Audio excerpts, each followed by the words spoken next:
Hi, I'm Tom Burke, Associate Dean for Public Health Practice here at the Johns Hopkins Bloomberg School of Public Health.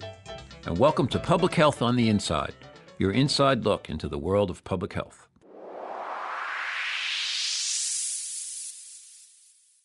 Today I want to introduce you to Urvashi Rangan.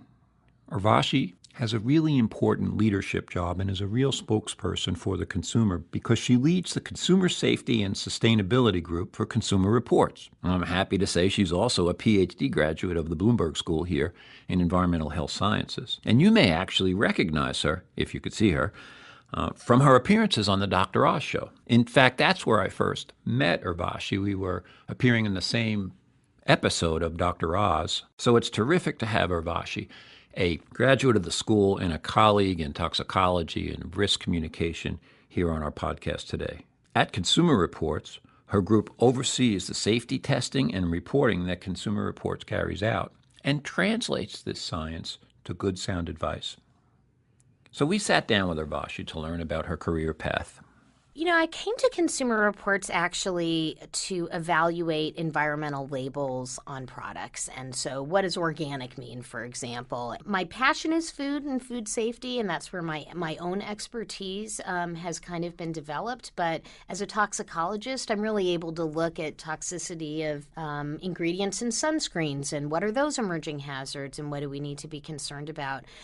In all of those projects that I work on, we try to capture not only the product and the problem and the hazard, but sort of look at the concentric circles around that and what the implications are from an agricultural perspective, from a political perspective. Are there standards in place? Should there be standards in place? And kind of painting the landscape around a particular problem and communicating on that. So whether it's chicken or turkey or pork or sunscreens or even toilet paper, we really try to hone in on some of the bigger issues, whether that's chemical regulation and how we do it, whether it's antibiotic use and how much we're actually disclosing. We try to get to those issues because it's a great way for us to educate the public around those issues through the lens of something that they may be particularly interested in. When I got to Consumer Reports, I couldn't believe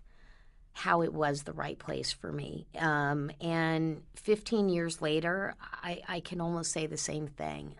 Value-wise, ethics-wise, and work-wise, it's kind of everything I wanted to do, and it's a great marriage of all my different skills. Urvashi communicates to lots of different audiences, and that's a real challenge for a risk communicator. On the one hand, she might be appearing before a body of experts at the Food and Drug Administration talking about their scientific data, and then be asked to explain the same data on the nightly news so that it's understandable to families and people making choices about feeding their families. She's been involved in things that I'm sure you've probably heard about. Just a couple of years ago, a major report from Consumer Reports challenged what we know about contaminants in apple juice and became headline news.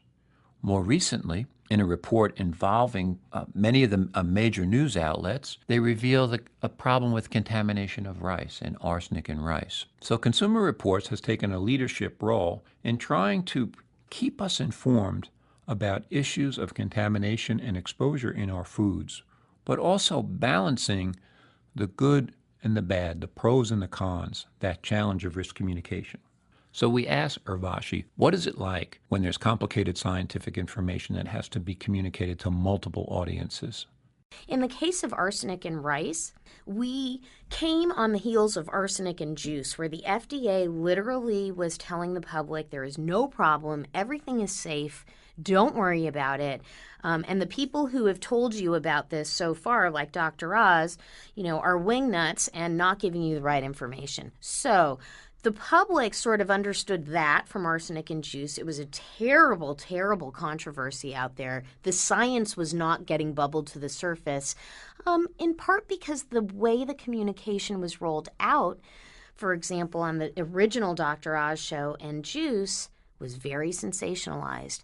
It had a lot of people very unhappy in the audience, mothers crying, and he was accused of fear-mongering. Dr. Oz is not a wingnut, and Dr. Oz did not actually do something wrong in that study, but it was limited what he did. And then he took that study out to its nth degree in terms of conclusion. And therein lied his problem, and he got skewered for it. And I think in the case of arsenic and rice, our whole approach in the risk assessment was public health based. It's not really about your individual health or what's going to happen to you. And that is a very difficult concept to communicate to people, that when we're talking about a public health benefit, that may or may not have to do with your own individual benefit.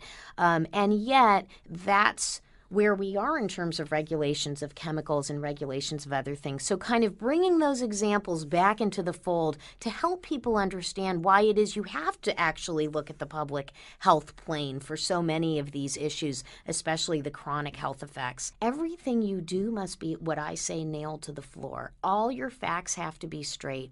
When you're trying to describe uncertainties, be honest about it. You don't have to diminish something or trivialize something because it's just an animal study or just a cell study, but you need to be able to put that in perspective. Well, if you look at those cell studies and the animal studies and you put that in a perspective with the epidemiology studies, it all can paint a very much more complete picture. And so, fine, while any one of those things might not be the defining moment of what we understand about that hazard, the sort of amalgamation of those things is really important. So we as public health scientists have a responsibility to help educate the public in risk communication around really more complex issues and more complicated theories, and be able to do that in a way that is clear, that is clean, and that is understandable, not alarming people, and trying to have public dialogues around really complicated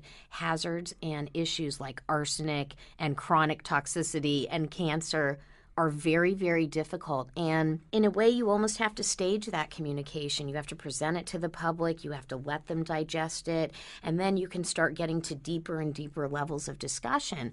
And then you can get to vulnerable populations like kids or people with gluten intolerances, those kind of things. And we've really tried to do that. All the way down to now we are participating at the National Academy of Sciences, making sure we're in public comment for all of those meetings that are now re-reviewing the safety of arsenic.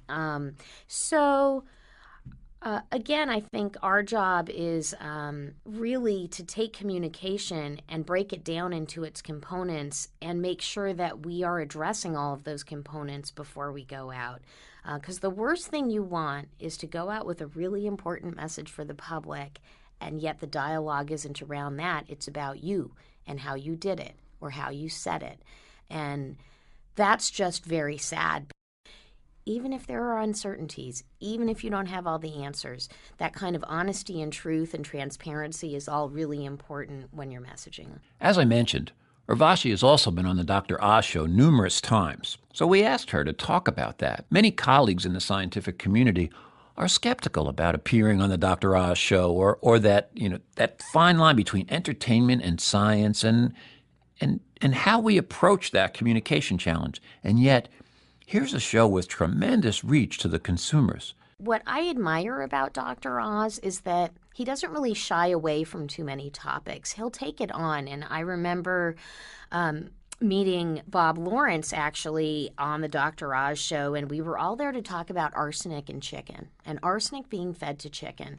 And we were there with David Kessler, who was a former FDA commissioner, all talking about why the FDA allowed it, why it's not so good, what are the alternatives.